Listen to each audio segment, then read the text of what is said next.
నాకు చెప్పిండ్రు మళ్ళీ మీరు ప్రాణహిత చేవెళ్ళ దగ్గర ప్రాణహిత చేవెళ్ళ ప్రాజెక్టులో భాగంగా మీరు ఖచ్చితంగా తుమ్మిడేటి దగ్గర కట్టాల్సిందే, ఈ ఆదిలాబాదు 1.5 ఎకరాలకు నీళ్లు ఇవ్వాల్సిందే అని చెప్పిండు.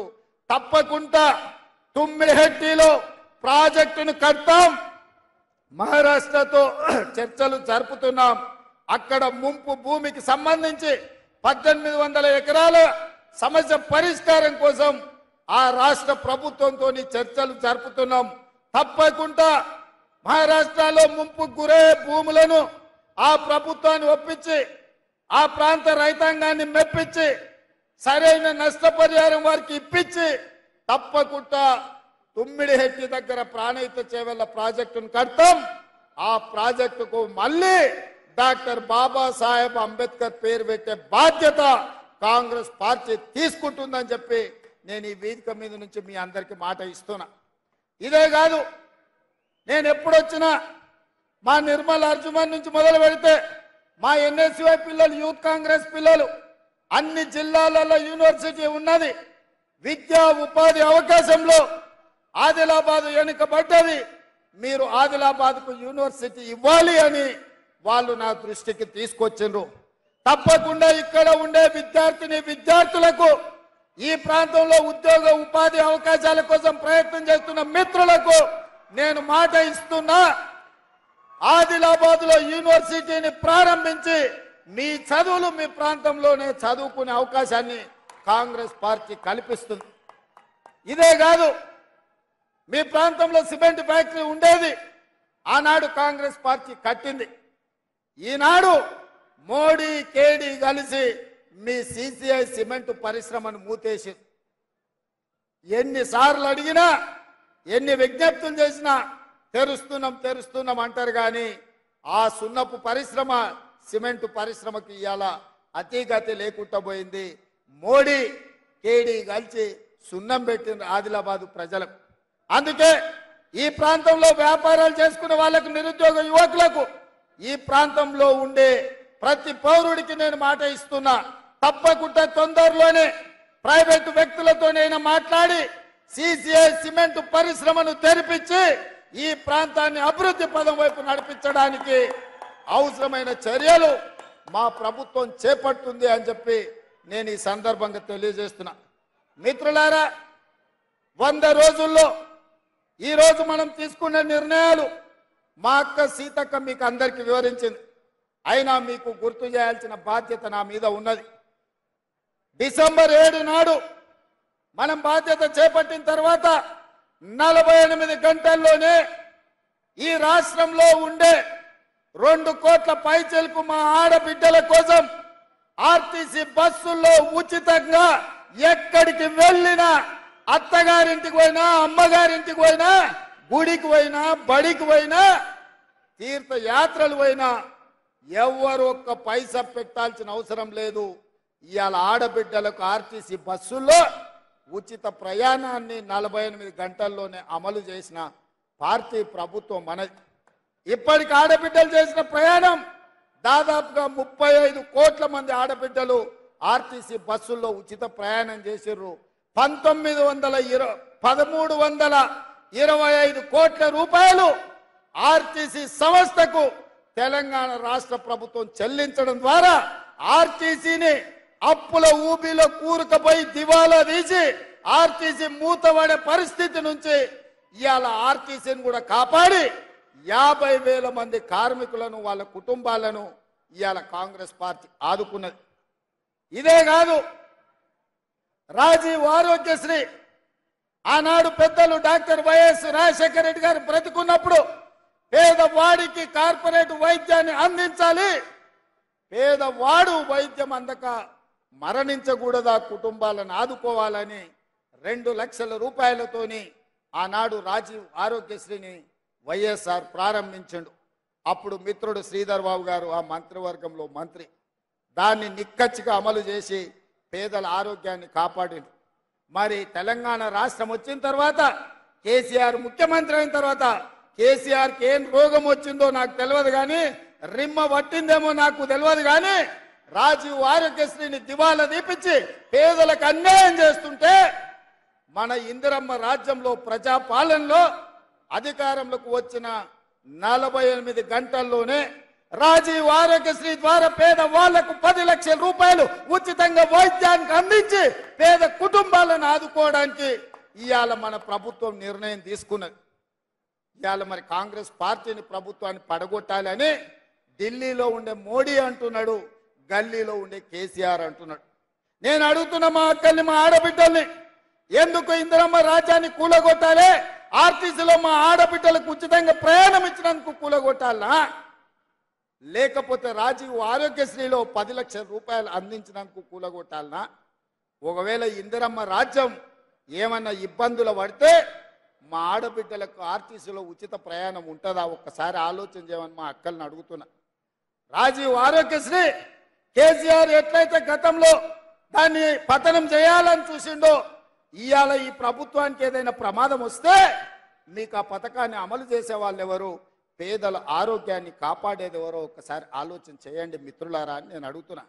ఇదే కాదు, ఆనాడు కట్టెల పొయ్యిలో కన్నీళ్లతో ఊపిరితిత్తులకు పొగపోయి ఆడబిడ్డలు క్యాన్సర్ వచ్చి చచ్చిపోతుంటే సోనియమ్మ నిర్ణయం తీసుకొని గ్యాస్ పొయ్యి సిలిండర్ మీకు ఇవ్వడమే కాదు 400 రూపాయలకే మీకు ఆ రోజు సిలిండర్ అందించింది సోనియమ్మ. తర్వాత మోడీ వచ్చినాక, ఇక్కడ కేసీఆర్ వచ్చినాక సిలిండర్ ధర 1200 రూపాయలు అయింది. మా అక్కలకు తెలియదా? మా ఆడబిడ్డలు 1200 రూపాయలు కష్టపడ్డాయి, ఉపాధి హామీ కూలీకి పోయి కూడబెట్టిన పైసలు గ్యాస్ బండ కడుతుంటే వాళ్ళ దుఃఖం చూసినాం. పాదయాత్రలో ఆదిలాబాద్లో మా మిత్రుడు బట్టి విక్రమార్క గారు మొదలుపెట్టిన పాదయాత్ర, మేడారంలో నేను మొదలుపెట్టిన పాదయాత్రలో పేద ప్రజలు వచ్చి, ఆడబిడ్డలు వచ్చి చెప్పిండ్రు, అయ్యా సిలిండర్ ధర మొయ్యలేకపోతున్నాం, ఏదైనా చెయ్యాలి. సోనియమ్మ చెప్పింది, మమ్మల్ని పిలిచి చెప్పింది, ఆడబిడ్డల కోసం నేను ఇచ్చిన కానుక దీపం పథకం ఇది అమలు జరగాలి. 500 రూపాయలకు ఆడబిడ్డలకు సిలిండర్ ఇవ్వమంటే ఇవాళ 40 లక్షల కుటుంబాలకు 500 రూపాయలకే సిలిండర్ అందించి ఇవాళ మా ఆడబిడ్డలను ఆదుకుంటుంటే చూసి కడుపు మండిన మోడీ కేసీఆర్ వీళ్ళు ఇట్లనే ఉంటే పేదోళ్ళకి 500కే సిలిండర్ ఇస్తారని ఇవాళ కాంగ్రెస్ పార్టీని ఓడగొట్టమని అడుగుతున్నాడు.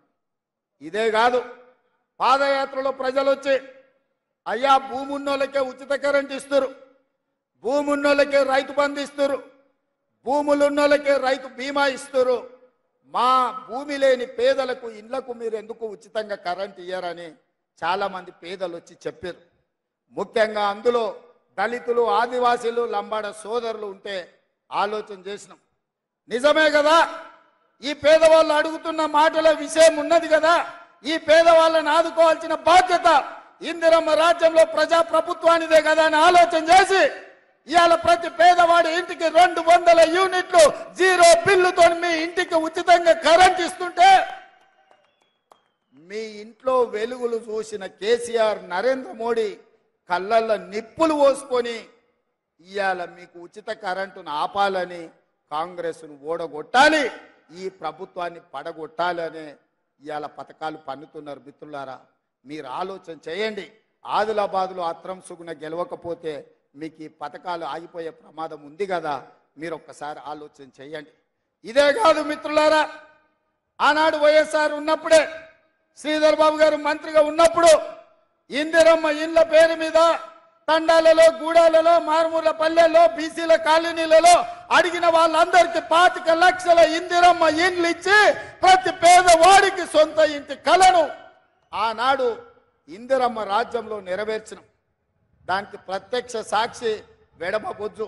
ఇందిరమ్మ ఇంట్లో ఉండే ఎడమ బొజ్జుకు ఖానాపూర్ నుంచి ఎమ్మెల్యే టికెట్ ఇచ్చి మీ ఆశీర్వాదంతో ఇవాళ ఇక్కడ ఎమ్మెల్యే నిలబడ్డాడు. అట్లాంటి ఇందిరమ్మ ఇండ్లు మేమిస్తే కేసీఆర్ వచ్చి డబుల్ బెడ్రూమ్ ఇండ్లు అన్నాడు. ఇందిరమ్మ ఇండ్లను డబ్బా ఇండ్లు వద్దు, డబుల్ బెడ్రూమ్ ఇండ్లు ముద్దు అన్నాడు. నేను ఈడ మా అక్కలు ఉన్నారు, మా చెల్లెళ్ళు, మా పెద్దమ్మలు కూడా ఉన్నారు. ఎవరికైనా మీకు డబుల్ బెడ్రూమ్ ఇల్లు మీ గూడాలలో వచ్చినాయా? ఇక్కడున్న యువకులను అడుగుతున్న, మీకు ఎవరికైనా డబుల్ బెడ్రూమ్ ఇల్లు వచ్చినాయా? 10 ఏళ్ళు మమ్మల్ని పాలించిన కేసీఆర్ ఆదిలాబాద్ జిల్లాలో తండాలలో, గూడాలలో, పేదవాడల్లో ఎవరికి డబుల్ బెడ్రూమ్ ఇల్లు రాలే. నువ్వు మాత్రం 10 ఎకరాలల్లా పెద్ద భవంతులు నిర్మించుకున్నావు, 1000 ఎకరాలల్లా ఫామ్ హౌజులు కట్టుకున్నావు. జన్వాడలో నీ కొడుకు 1000 కోట్లతోని ఫామ్ హౌస్ కట్టుకున్నాడు. ఈ తెలంగాణను దోసుకొని అప్పుడే ఈ ప్రాంత ప్రజలు మర్చిపోయిందని నువ్వు అనుకుంటున్నావా? మరి కాంగ్రెస్ రాగానే పేదవాడి సొంత ఇంటి కళ నెరవేర్చడానికి 4.5 లక్షల ఇండ్లు 22,500 కోట్ల రూపాయలు కేటాయించి ప్రతి పేదవాడికి ఇందిరమ్మ ఇల్లు ఇవ్వడం ద్వారా 5 లక్షల రూపాయలు ఉచితంగా మీ ఇండ్లకు ఇవ్వాలని ఇవాళ మన ప్రభుత్వం నిర్ణయం తీసుకుంటే మీ సొంత ఇంటి కళ నెరవేరుతుందని చెప్పి కడుపులో విషం పెట్టుకొని ఢిల్లీలో ఉండే మోడీ, ఇక్కడ ఉండే కేసీఆర్ విషం కక్కుతుండ్రు. కాంగ్రెస్ను పడగొట్టండి, కాంగ్రెస్ను ఓడగొట్టండి అంటారు. కాంగ్రెస్ను పడగొట్టినా, కాంగ్రెస్ను ఓడగొట్టినా, అత్రం సుగుణ గెలవకపోయినా మీ ఇందిరమ్మ ఇండ్లు 5 లక్షల రూపాయలు ఉచితంగా వచ్చే పథకం ఆగిపోతే నష్టం కేసీఆర్కు మోడీకు కాదు, నష్టం ఈ పేదలకు, ఇక్కడుండే ఆడబిడ్డలకు, ఇక్కడుండే మా సోదరులకు. ఆర్టీసీ బస్ సాగితే మా అక్కల కష్టం, 500 రూపాయల సిలిండర్ ఆగిపోతే మా పేదోళ్లకు కష్టం, రాజీవ్ ఆరోగ్యశ్రీ ఆగిపోతే కోట్లాది మంది పేదోళ్లకు నష్టం.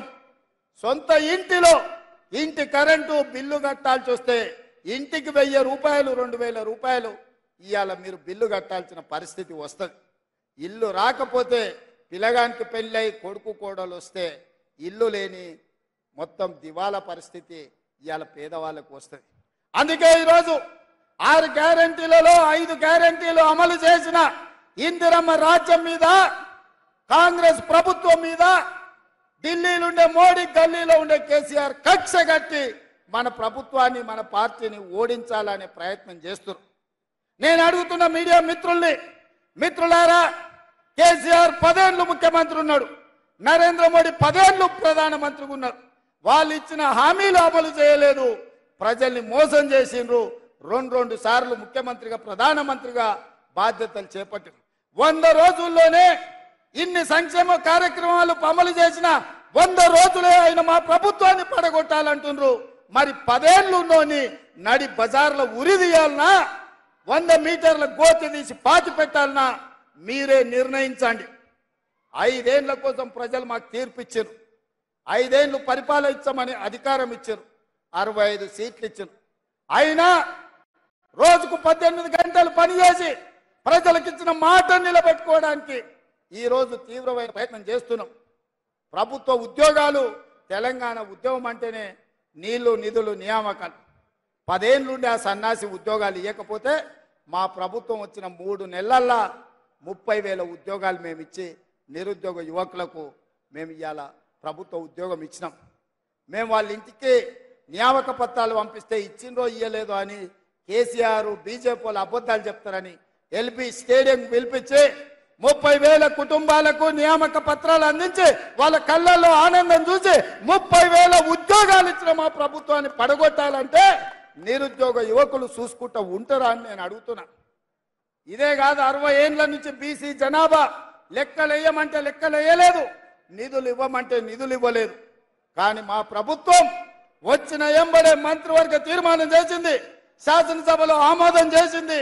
ఇవాళ బీసీల జనాభాలు లెక్కలు కట్టి వాళ్ళు ఎంత శాతం ఉంటే అంత శాతం నిధులు వాళ్ళకి ఇవ్వాలని ఇవాళ మా ప్రభుత్వం నిర్ణయం తీసుకున్నది. బలహీన వర్గాల బతుకుల్లో కొంత వెలుగులు నింపాలని, అభివృద్ధి పదం వైపు వాళ్ళని నడిపించాలని ప్రయత్నం చేస్తుంటే బీసీల లెక్కలు తెలిస్తే, బీసీలకు నిధులు ఇస్తే రాజ్యాధికారంలో వాళ్ళు వాటా అడుగుతారని ఇవాళ ఇక్కడుండే కేసీఆర్, అక్కడుండే నరేంద్ర మోడీ